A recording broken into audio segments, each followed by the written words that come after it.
জল্পনার অবসান, বেঁচে আছেন ইমরান খান। পাক সরকারের অনুমতির পর জেলে গিয়ে সাক্ষাৎ। মানসিক অত্যাচারের শিকার দায়ী আসিম মনির, এমনটাই দাবি ইমরানের বোন উজমা খানের। एक महीने से आइसोलेशन में क्यों किया हुआ है? इमरान खान क्या हर कैदी के हक होते हैं कि हफ्ते में एक दफा इमरान खान को बंद क्यों किया हुआ है? ये इन्होंने इनके हैं कौन? ये गैर कानूनी काम ये लोग कर रहे हैं। ये जब अपनी पुलिस खड़ी करते हैं ये गैर कानूनी है। इमरान खान की आइसोलेशन गैर कानूनी है। ये इस वक्त कानून पाकिस्तान में खत्म हो चुका है। जब कानून ही खत्म हो जाएगा तो इस वक्त फ्री फॉर ऑल हो जाएगा। এসআইআর নিয়ে আলোচনার দাবিতে উত্তপ্ত হয়ে উঠল লোকসভা এবং রাজ্যসভা। প্ল্যাকার্ড হাতে সংসদের মকরদ্বারে ধর্ণা দিলেন বিরোধীরা। আর সেখানে কংগ্রেস সাংসদের পাশেই দেখা যায় তৃণমূলের দুই সাংসদকে, জানিয়ে কটাক্ষ করেছেন শ্রমিক ভট্টাচার্য। পাল্টা জবাব দিয়েছেন কল্যাণ বন্দ্যোপাধ্যায়ও। আগামী মঙ্গলবার বেলা 12টা থেকে নির্বাচনী সংস্কার নিয়ে লোকসভায় আলোচনা হবে। সংসদের শীতকালীন অধিবেশন, কিন্তু এসআইআর আবহে শুরুতেই উত্তপ্ত লোকসভা রাজ্যসভা। বিরোধীদের ধর্ণা, বিক্ষোভ, ওয়াকআউটে দফায় দফায় অশান্ত হলো সংসদের দুই কক্ষ। এসআইআর নিয়ে আলোচনার দাবিতে মঙ্গলবার প্ল্যাকার্ড হাতে সংসদের মকরদ্বারে ধর্ণা দেন বিরোধীরা।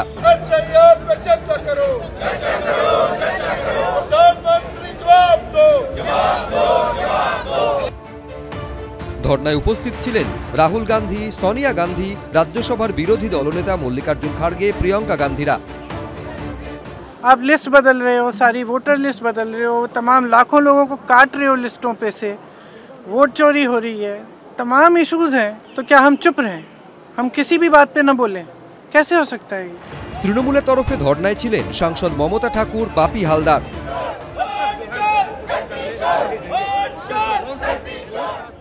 জানিয়ে কটাক্ষ ছুড়ে দিয়েছে বিজেপি। দুজনে ভুল করে চলে আসতে পারে, আর যদি তৃণমূল পরিকল্পনা মাফিক দুজনকে পাঠিয়ে দিয়ে থাকে তাহলে এটাও অন্য যারা ধর্ণা দিচ্ছেন সঙ্গে তাদের বোঝা উচিত যে সবচেয়ে বেশি ভোট চুরি যদি কোথাও হয় সেটা পশ্চিমবঙ্গ। তৃণমূল হচ্ছে সবচেয়ে বড় ভোট লুটেরা। আমি শুধু রাহুল গান্ধীকে অনুরোধ করব যে এই স্লোগানটা একবার তিনি কংগ্রেসের ভাইদের নিয়ে পশ্চিমবঙ্গের মাটিতে দাঁড়িয়ে দিন। সঙ্গে তৃণমূল কংগ্রেসকে নিয়েছেন, ভোট চোর গদ্দি ছোড়। চোর কি? তৃণমূল তো ভোট ডাকাত। তো রাহুল গান্ধীজি আরেকটা জিনিস প্রমাণ রেখেছেন যে যখন কেন্দ্র সরকার বলছে এসআর, তো নিজে বিজেপি স্টেটের গুলোর ভোটের লিস্ট ঠিক নেই। তো এখানেও বিজেপি সরকার নিজের একটা লিডারশিপ রোল নেওয়ার উচিত ছিল। বিজেপি সরকার নিজের রাজ্যতে আগে স্টার্ট, তাহলে ওরা একটা লিডারশিপের কনফিডেন্স দেখাতে পারতো। বিজেপিকে পাল্টা খোঁচা দিতে ছাড়েনি তৃণমূলও। এসআইআরটা হওয়াতে সবচেয়ে বেশি ক্ষতি যাদের হয়েছে, সবচেয়ে বেশি যারা ভয় খেয়েছে তারা হচ্ছে ভারতীয় জনতা পার্টি। শেষ অবধি স্পিকার ওম বিড়লার ঘরে বৈঠকের পর সিদ্ধান্ত নেওয়া হয় মঙ্গলবার বেলা 12টা থেকে নির্বাচনী সংস্কার নিয়ে লোকসভায় আলোচনা হবে। বিজেন্দ্র সিংহ, এবিপি আনন্দ। আসলে দুই ছেলে মেয়ে, অথচ ভোটার তালিকা অনুযায়ী তার 6 সন্তান। এমনই মারাত্মক অভিযোগ করেছেন আলিপুরদুয়ারের এক ব্যক্তি। অভিযোগ, বাংলাদেশ থেকে এদেশে এসে ওই ব্যক্তিকে বাবা বানিয়ে ভোটার কার্ড বানিয়ে ফেলেছেন চারজন অনুপ্রবেশকারী। জেলা নির্বাচনী আধিকারিকের দ্বারস্থ হয়েছেন তিনি। পরিবার তো কি আর বলবে, আমাকে বোকা দিতেছে। আমার স্বামী তো দেখাচ্ছে আর কোনো জায়গায় বিয়ে করে নাই। আসলে তার নিজের সন্তান দুটি, কিন্তু ভোটার তালিকা অনুযায়ী তিনি 6 সন্তানের বাবা। এসআইআর আবহে এমনই মারাত্মক অভিযোগ করছেন আলিপুরদুয়ার 1 নম্বর ব্লকের পঞ্চুকামারি গ্রাম পঞ্চায়েতের বাসিন্দা ধনেশ্বর বর্মন। আদতে তার একটি ছেলে ও একটি মেয়ে রয়েছে, কিন্তু ভোটার তালিকায় দেখা যাচ্ছে আরও 4 জনের বাবার নামের জায়গায় তার নাম। ভোটার কার্ডে তাঁরই বাড়ির ঠিকানা ব্যবহার করা হয়েছে। আমার ছেলে মেয়ে হলো 2 জন। এখন ইয়াতে দেখি আরো 2-4 জন বাড়ি গেছে ভোটার তালিকায়। তারা কি কেউ হয় আপনার? না, আমার কোনো আত্মীয় হয় না, কোনো কিচ্ছু হয় না। আমার নাম, আমার বাপের নাম, আমার বাড়ির ঠিকানা সব দেখাইছে। এ নিয়ে রীতিমতো কটাক্ষের শিকার হতে হচ্ছে দম্পতিকে। পরিবার তো কি আর বলবে, আমাকে বোকা দিতেছে। তুমি কি করতে, কি হয়েছে, কি করলা, এখন কিভাবে পাইলো, আমি কিভাবে বলি? আমার স্বামী তো দেখাচ্ছে আর কোনো জায়গায় বিয়ে করে নাই। এই কেসটা কি করে হইল? বলছে, হাসতেছে, যে কোনো একটা মন্দ ভালো বলতেছে। আমাদের সামনে তো বলবে না, ওরা পিছনে পিছনে তো অনেক কথা বলবে। বাংলাদেশ থেকে এদেশে এসে অন্যকে বাবা পরিচয় দিয়ে ভোটার কার্ড বানানোর কথা স্বীকার করে নিয়েছেন অভিযুক্তরা। নকলি বাবার নাম ওই স্কুলেও আছে, স্কুলের কাগজেও আছে, যা আধার কার্ড আছে, রেশন কার্ড আছে, সবকিছুই আমাদের ওই নকলি বাবার নামেই আছে, ধনেশ্বর বর্মন। আপনি কি করছেন? অন্যকে বাবা করছে, আমি নকলি বাবা মানে। আপনার পরিবারের আর কে কে ওনার নাম ইউজ করছে? আমাদের দুই ভাই বোনই ইউজ করছি।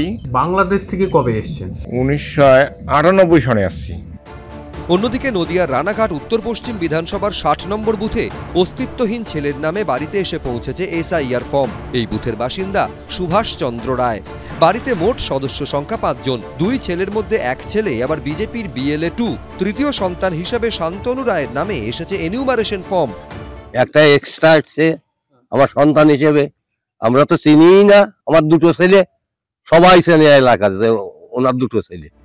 শান্তিপুরের বিডিও জানিয়েছেন, যার অস্তিত্ব পাওয়া যায়নি স্বাভাবিকভাবেই তার নাম কাটা যাবে। অরিন্দম সেন, সুজিত মণ্ডল, ABP আনন্দ। এসআইআর শুরু হওয়ায় ধূপগুড়িতে বাবা চিনিরাম রায়ের বাড়িতে এসেছিলেন এনুমারেশন ফর্ম নিতে। গ্রামবাসীদের বাধার মুখে ফিরে যেতে হলো অনুপ্রবেশকারী বাংলাদেশের নাগরিককে।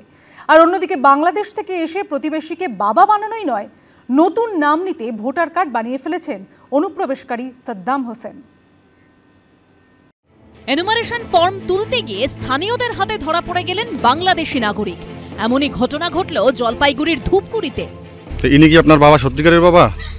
সত্যিকারের বাবা না, ওই দালাল করে দিছে? দালাল করে দিছে। কত টাকা নিছে? 9.5। অভিযুক্তের নাম শ্যামল রায়। 2010 সালে বাংলাদেশের রংপুর থেকে স্ত্রীকে নিয়ে ভারতে ঢোকেন। থাকতেন ময়নাগুড়ি ব্লকের রাজারহাট এলাকায়। অনুপ্রবেশকারীর চাঞ্চল্যকর স্বীকারোক্তি, দালালকে টাকা দিয়ে বানিয়েছিলেন ভোটার কার্ড। পশ্চিম মল্লিকপাড়ার বাসিন্দা চিনিরাম রায়কে বাবা দেখিয়ে 2018 সালে ভোটার তালিকায় নাম তোলেন। একবার ভোটও দিয়েছেন। এখন দেখতেছি এসআই চলছে, এনুমারেশন ফর্ম আসছে, দিনও শেষ হয়ে যাচ্ছে। আচ্ছা, এখন আমি ভাবলাম তাহলে আমার যে বাবা মা আছে আমি তারই বাড়ি যাই, তার অপেক্ষা না করি, এই জন্য আমরা আসছি। এখন কি সমস্যা হলো এখানে? লোক কেন ধরলো? এখন ভাবতেছি আমাদের দোয়া কি যাবে না। যদি গ্রামবাসী যদি বলে যে দিতে চায় যে গ্রামবাসী, তাহলে হবে। আর যদি দিতে না চায়। কতবার ভোট দিয়েছেন এখানে? একবার ভোট দিয়েছেন। এসআইআর শুরুর পর পশ্চিম মল্লিকপাড়ায় এনুমারেশন ফর্ম নিতে এলে ঘটনাটি প্রকাশ্যে আসে। ব্যাস, হাতে নাতে ধরা, তারপর স্বীকারোক্তি। এরই মধ্যে উত্তর 24 পরগনার বসিরহাট থানার শিবহাটি গ্রামে আরেক কাণ্ড। স্থানীয় সূত্রে খবর, অনুপ্রবেশকারীর আসল নাম সাদ্দাম হোসেন, বাবার নাম শামসুদ্দিন মণ্ডল। কিন্তু এপার বাংলায় এসে তিনি হয়ে গেছেন রাজু মণ্ডল। বাবার নাম মহাদেব মণ্ডল। এইভাবে বানিয়ে ফেলেছেন ভোটার কার্ডও। আপনার আদতে বাড়ি কোথায় এবং আপনার বাবার নাম? আমার বাড়ি মুর্শিদাবাদ, বাবার নাম শামসুদ্দিন মণ্ডল। আপনার নাম আগে কি ছিল? আমার আগে সাদ্দাম হোসেন। এখন কি আপনি ধর্ম পরিবর্তন করেছেন? হ্যাঁ, আমি ধরেন এখন হিন্দু মতে আছি, কাজপত্র ধর্ম মতে, হিন্দু মতে। আপনি বাড়িতে যাওয়া আসা করেন? অভিযোগ হচ্ছে ও আমার বাবা সাজিয়ে ও ভোটার কার্ডটা, আধার কার্ডটা সব করে নিয়েছে। ও রাজু মণ্ডল। অথচ ও আমার ছেলেও না, আমি ওকে ঠিক ভালোভাবে চিনিও না, এখন আমি জানতামও না। আমি ওই বিওলের কাছেও অভিযোগ করেছিলাম একটা এমনি লিখিতভাবে, আর এই হচ্ছে বিডিও অফিসই করেছি। আমি চাই ও আমার কাছ থেকে কেটে যাক। ও আমার ছেলে না, কিছু না, আমার ছেলেই থাকবে কেন? অভিযোগ ঘটনা জানাজানি হওয়ার পরেও স্থানীয় বিএলও বাপি মণ্ডল অভিযুক্তর নাম নথিভুক্ত করেছেন, যদিও এ বিষয়ে তিনি কিছু বলতে চাননি। রাজা চট্টোপাধ্যায় ও সমীরণ পালের রিপোর্ট, এবিপি আনন্দ। এবিপি আনন্দ, এগিয়ে থাকে, এগিয়ে রাখে।